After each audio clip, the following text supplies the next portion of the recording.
We are back here on the GSMC Baseball Podcast, bringing you our fourth and final segment today, which is going to be talking about some general news stories around the league, just some stuff I want to touch upon, which I usually do for the last segment. Just some news stories I thought were important, but couldn't take up a whole segment by themselves. So, let's get straight into that here. So first, we had some news that just broke before I went on stream, so I wanted to touch upon it, which is Reds reliever TJ Antone will be undergoing elbow surgery. Obviously, not great for the Reds. TJ Antone is one of their better relievers, a guy who's fought back from Tommy John twice now in his career. Was trying to get back in the big leagues this year, and it just is really unfortunate that he is out and will be out for a long time now with this elbow injury. Threw one pitch against the Mets, and he got hurt. So, really, just unfortunate situation that happened here, and definitely not something you ever want to see, especially to a guy that's worked this hard to get back. So, yeah, just really sucks here, and really is a sad situation for him. But that's baseball, like I said. I mean, I think until things change with the way teams pace pitchers and the ways and MLB improving the pitch clock just a little bit, I think that we're going to see a lot more pitching injuries. And I think TJ Antone is one of the examples of when it goes really, really bad. So definitely not a positive here. Going to a more positive story, the Angels have hired former great Torrey Hunter as a special advisor role to the general manager. So, yeah, I love this move. I've talked before about how I think former MLB players should be involved in the front offices of former teams they played for. I think they have great knowledge. They know what they're talking about. So I think it was a great job by the Angels to hire Hunter. I think he knows what he's talking about. He's a great addition. He turned down the job for the first base coach for the Angels on Rod Washington's staff, apparently. So nice for him to get back in the Angels organization. I think he is a really smart mind. Was a great player in his prime, of course. So, yeah, just overall, a great move by the Angels, a great job. Torrey Hunter seems like a great guy, and I'm really happy for him to get this opportunity. Again, I think former players should always get involved in the front offices of things. I think they know what they're talking about. I think it's a great way to keep your alumni connected. And just, I think it's a great job by the Angels here to get this done and feel connected with one of their former players. So, some news out of the White Sox, which is not good. Luis Robert is going to be out 6 to 8 weeks. I'm not sure of his exact injury, as there are some conflicting reports, but yeah, not great for the White Sox. Luis Robert has been a great player for the White Sox over the years, a guy that has really performed well, but it's another injury-plagued year now. And I think when you look at the White Sox, their core, and what's going on with them in the future, you need Robert to be a franchise guy. He's been such a great player in the past that you need him to stay healthy, be a great player, and be a big positive for this team. And he's not doing that right now. He keeps getting injured. So I think that as the White Sox go on and finish this rebuild, he's going to be a big part of this and be one of the franchise cornerstones. And if he can't perform, and if he can't stay healthy, I don't know what his long-term future there is. So he definitely needs to stay healthy. And big love for the White Sox. Even though they weren't really competing, you still don't want to see this ever happen. So, yeah, not great for them.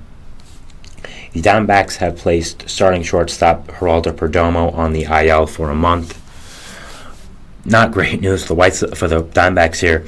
You, of course, lost Jordan Lawler to an injury. He'll be out a few months. He wasn't going to be the starting shortstop, but I assume if a shortstop injury were to happen to Perdomo, he would have been the first guy up, and he probably would have been the starting shortstop by June or July because he is such a top prospect. So you're now down to the very thin depths of your shortstop depth. Perdomo was a really good stopgap, in my opinion. A younger guy who I think plays really good defense, hits the ball fine enough. So it's not a huge loss for the Diamondbacks, but it is definitely a loss and definitely something you should be wary of as the season does go on. So, yeah, not great for the Diamondbacks, and definitely want Perdomo to get better and be a big part of the Diamondbacks' future as the season does go on. So, not great here. Apparently, they're going to have Blaze Alexander play the majority of the role at shortstop. Alexander's a prospect as well in the infield for them. Not really a top guy, but still a good prospect. I don't really know if he's a shortstop long term. I think he's more of a third baseman / outfielder, but he's playing shortstop, I think, out of necessity right now with the injuries they have had. So we'll see how he performs there. They also have the veteran on the minor league contract, Kevin Newman, who I think could be a good addition. So to this lineup, I don't think he's that good, but I think he's just a veteran guy who knows what to do, isn't going to do anything too horrible for you. So, yeah, if I'm a Diamondbacks fan, I'm kind of worried about my shortstop depth right now, but you definitely want it to be better, and you definitely need it to get healthy. And once Lauer gets healthy, once Perdomo gets healthy, we'll truly judge it to what its full capacity is. Brandon Belt, there were some reports now about his market that are finally coming out. Obviously, him and Tommy Pham, I'd say, are the big two free agents left. Both really quality guys that can help a team in a lot of ways, and Belt has had a really slow market. We finally know that he's only had one guaranteed offer this entire year, which was the Mets offering him a guaranteed contract, and the caveat with that is it was mostly an incentive. So Brandon Belt's market is just super, super slow. I don't know why. I don't know what Brandon Belt has done to people that his market's this bad and he's this slow. So, yeah, I'm definitely watching out on his future and seeing if he does end up landing somewhere. I still think the Rangers are a great fit. I think he could be a platoon DH. He could be a nice bench bat. He has familiarity, obviously, with his former manager with San Francisco, Bruce Bochy. So I would still look at Texas as a potential fit for Brandon Belt. But, yeah, it's just unfortunate that he's only had one guaranteed offer this year, and it wasn't even really guaranteed because it was mostly off incentives. So, yeah, not great. I think Brandon Belt's still a really quality player, and it is unfortunate that no teams really share this belief with me. Steven Strasburg, one of the best first overall picks in baseball history, a great pitcher, a World Series champion pitcher, retired over the weekend. A really sad ending to his career, just getting destroyed by injuries. Came back, got injured, came back, got injured. That was kind of a cycle for a while, and he finally hung up the cleats. There was some dispute with the Nationals about his contract and him retiring, how much he would get. I think he was willing to give up money to retire, but I'm not sure about what ended up happening with the Nationals. If I was the Nationals, I'd treat him as well as you can. I mean, this guy is a legend of your franchise, one of the greatest players in the history of your team. Your franchise only been around so long, and Strasburg was one of the only guys to play his whole career there, might even be the only guy. And I definitely think that you need to treat him with all the respect you can, retire his number, do anything he really wants. I think he's a face of your franchise. He's one of the greatest players in the history of your franchise, so definitely need to treat him with all the respect you can. And it is unfortunate that things ended so sourly for Strasburg in his career with the Nationals. So, yeah, but still an all-time great pitcher. Maybe didn't live up to the first overall moniker of one of the greatest pitching prospects of all time, but was still a great pitcher, was a great man, was a great figure for the Nationals organization.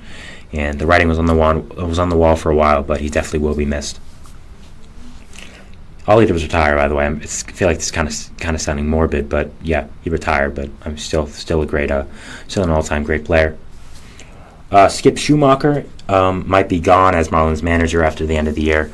Now, this is a big surprise in my opinion, as he just won Manager of the Year last year, took the Marlins to a full surprise playoff berth. But it is a new regime in Miami, and they may want to pick their own guy for manager, which I understand, but I think Schumacher's also a great manager, so kind of a double-edged sword there. What do you really pick? I would stick with Schumacher, but I get it, I guess. I mean, he's still a really great manager, so it's kind of weird giving up on him after 2 years. They declined the option on his contract, by the way. That's why we think they're giving up on him, and that's why we think they're not going to continue with him after this year. They also have gotten off to an awful start. Doesn't look like they'll be making the playoffs even this early. We know that, so yeah, unfortunate that Schumacher only really got a year in Miami. So, yeah, definitely definitely interested to see where he does end up. I think there'll be a big betting war for his services in the offseason. I think he's a great manager, and I do think the Marlins are making a mistake. So, yeah, unfortunate there. But those are my 4 segments. Those are my news around the league, just some general news stories I did want to touch upon before we got out here. So I want to thank you guys so much for watching. Remember to follow us anywhere that you can get content and updates. Facebook, Twitter, TikTok, Instagram, all that good stuff. Again, thank you so much for watching. Remember to subscribe, hit the notification bell, donate. So again, thank you so much.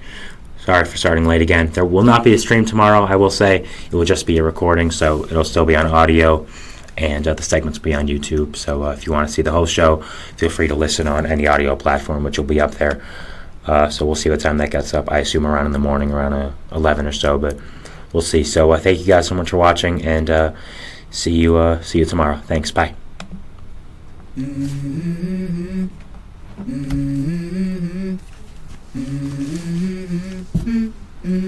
Let's go. I wake up to a little bit of drool on my pillow, feel like it's gonna be a bad day. Yeah, I'm tired of shit, and the coffee ain't hit yet. Damn, ain't that great. I don't wanna go.